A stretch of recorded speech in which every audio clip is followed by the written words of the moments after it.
to our series called Interim Budget, where we will discuss the developments या announcement made in this year's interim budget. Alright?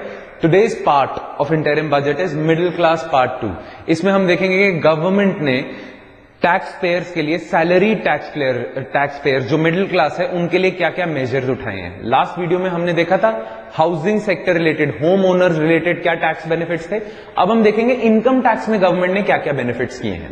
Alright, अब आपको ना income tax के benefits समझने से पहले एक बार देख लेते हैं इनकम टैक्स स्लैब्स कैसी हैं.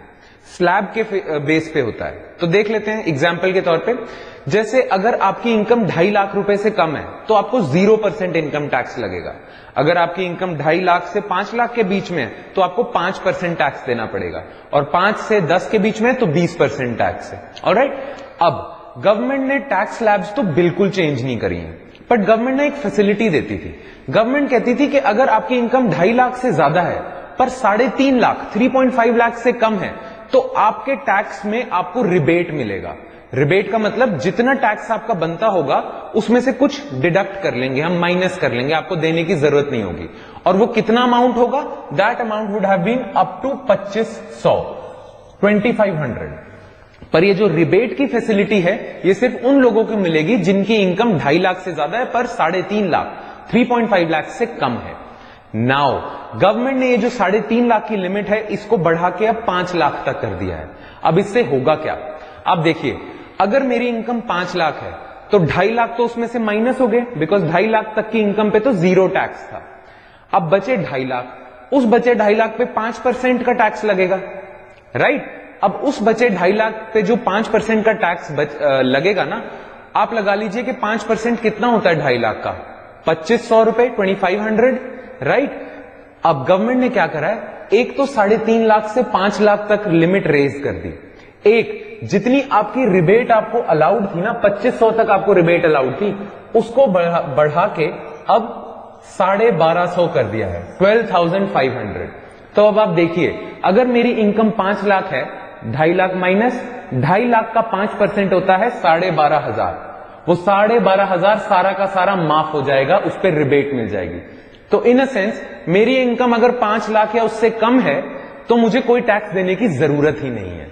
तो इससे बहुत सारे 3 करोड़ टैक्स पेयर्स को फायदा होगा, और विच इज रफली half of 6.8 crore tax payer. 6.8 crore तो टैक्स पेयर्स हैं, उसमें से 3 करोड़ को तो डायरेक्टली बेनिफिट मिल गया.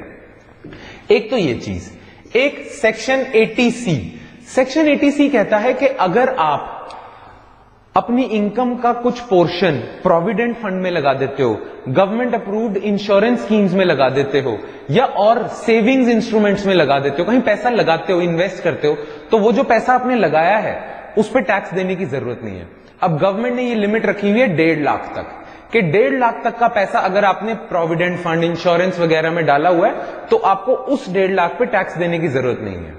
नाउ अब इससे हो क्या जाता है, अगर मेरी इनकम 6.5 लाख है जिसमें से 5 लाख तक तो मुझ पे कोई टैक्स ही नहीं पड़ रहा, और 6.5 लाख तक का मैं बेनिफिट उठा सकता हूं किस चीज में?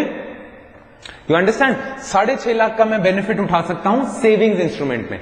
अगर वो जो बचे हुए 1.5 लाख हैं मैंने किस में लगा दिया? 5 लाख मेरी इनकम, 1.5 लाख मैंने लगा दिया सेविंग्स इंस्ट्रूमेंट में, प्रोविडेंट फंड में, इंश्योरेंस में, तो वो 1.5 लाख भी माफ हो गया. तो 6.5 लाख तक को तो बेनिफिट हो गया, कोई टैक्स देने की मतलब एग्जेम्पशन मिल गई टैक्स की. तो ये टैक्सेशन का बेनिफिट हो रहा है मिडिल क्लास को मिलेगा.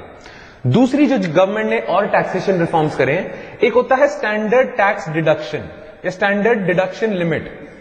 ठीक है, जो स्टैंडर्ड डिडक्शन लिमिट होती है ना, वो क्या होता है कि आपकी मान लीजिए इनकम है 8 लाख और गवर्नमेंट ने स्टैंडर्ड डिडक्शन लिमिट रखी हुई है 40,000, तो आपकी 8 लाख की इनकम पे टैक्स नहीं लगेगा.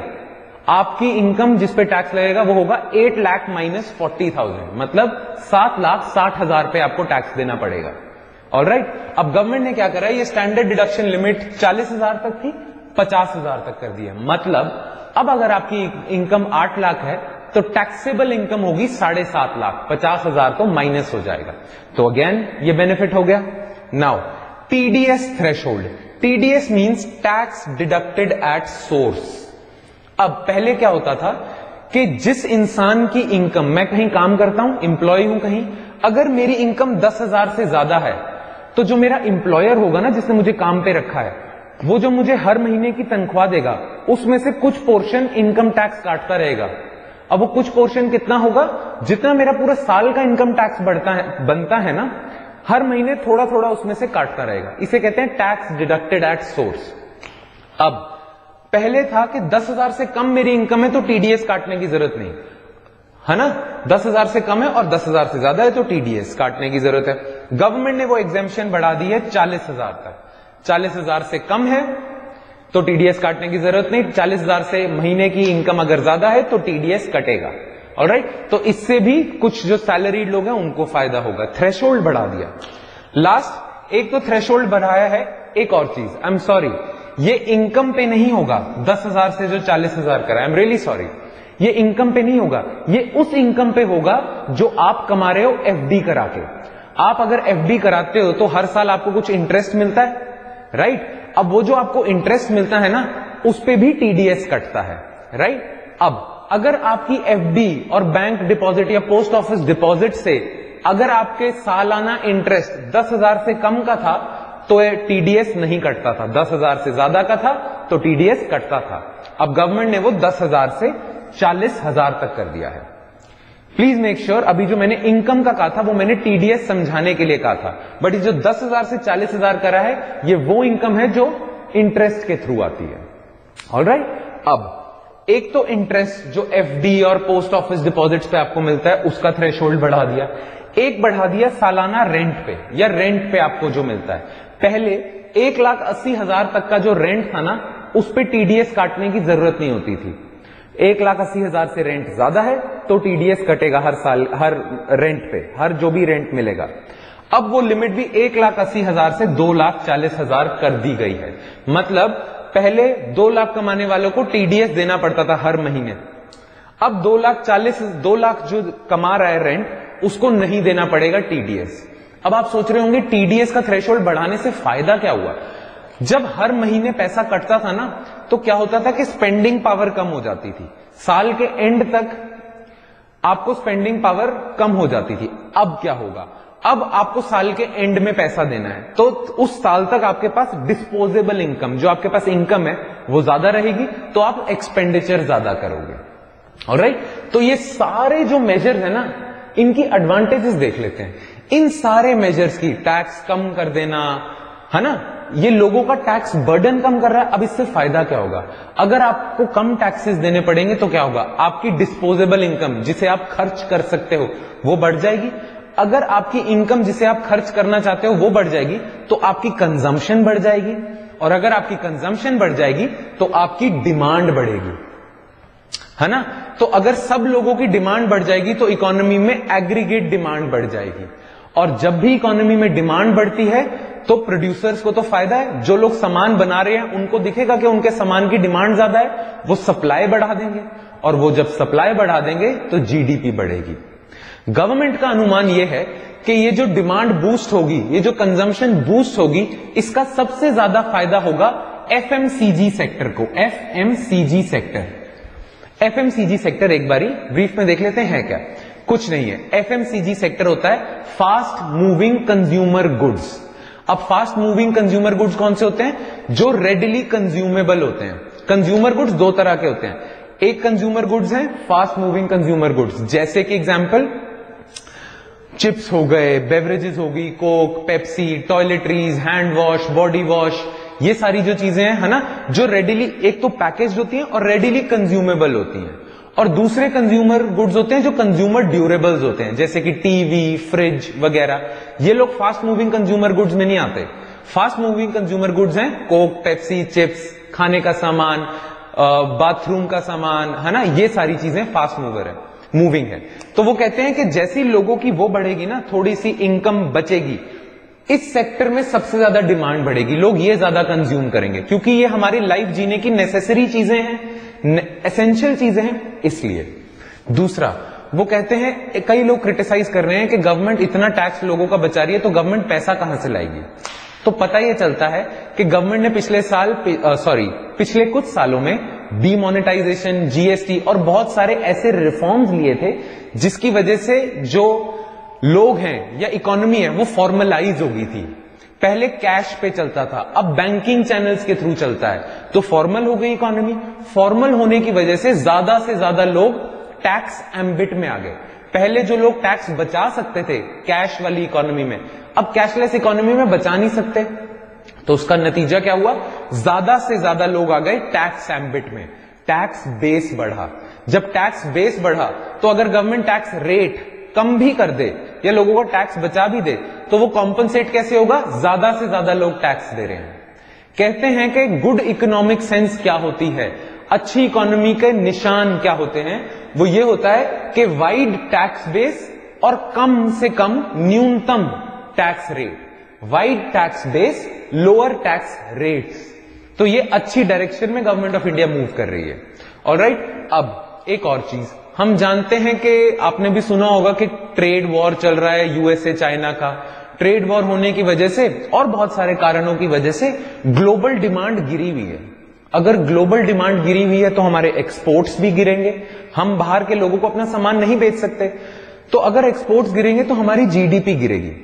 तो जो ग्लोबल डिमांड गिर रही है, एक्सपोर्ट्स गिर रहे हैं, उसको कॉम्पनसेट करने के लिए हमें क्या करना चाहिए। ग्लोबल डिमांड गिर रही है तो उसको कॉम्पनसेट करने के लिए डोमेस्टिक डिमांड बढ़ा दो। राइट, हम लोगों की डिमांड, इंडिया में जो रहने वाले लोग हैं उनकी डिमांड बढ़ाओगे तो जो लोग सामान बना रहे हैं उनको इतना फील नहीं होगा कि ग्लोबली डिमांड गिर गई है। ग्लोबली उनका सामान नहीं बिक रहा, कम से कम इंडिया में तो बिक रहा है। राइट, तो इसीलिए इंटरनेशनल डिमांड में downfall should be compensated with domestic demand में इंक्रीज, और यही करा है गवर्नमेंट ने। ऑलराइट, और एक जो चीज आपने न्यूज़पेपर्स में पढ़ी होगी, अगर नहीं पढ़ी तो मैं बता देता हूं, मेंशन हुई है। कहते हैं कि इन सारे मेजर्स की वजह से और स्पेशली इन मेजर्स की वजह से पैसिव इनकम अर्नर्स को फायदा होगा। अब पैसिव इनकम अर्नर्स कौन होते हैं? पैसिव इनकम अर्नर्स वो होते हैं जो काम नहीं कर रहे फिर भी इनकम कमा रहे हैं। Right, active income earners job करके पैसा कमाना या बिजनेस करके, पैसिव काम करे बगैर इनकम कमा रहे हैं। वो कैसे कमाते हैं? रेंट के थ्रू, रेंट मिलता है, आपकी रेंटल प्रॉपर्टी है, इंटरेस्ट के थ्रू आपने एफडी करवाई हुई है, आपको पैसा आ रहा है हर साल इंटरेस्ट, तो वो आप पैसिव इनकम अर्नर्स हुए ना, आप एक्टिवली कहीं काम नहीं कर रहे। अब आपके मन में सवाल आ रहा है कि सरकार जो लोग काम नहीं कर रहे, लेजी हैं, उनको क्यों सहूलियत दे रही है? पता यह चलता है कि ज्यादातर passive income earner senior citizens हैं।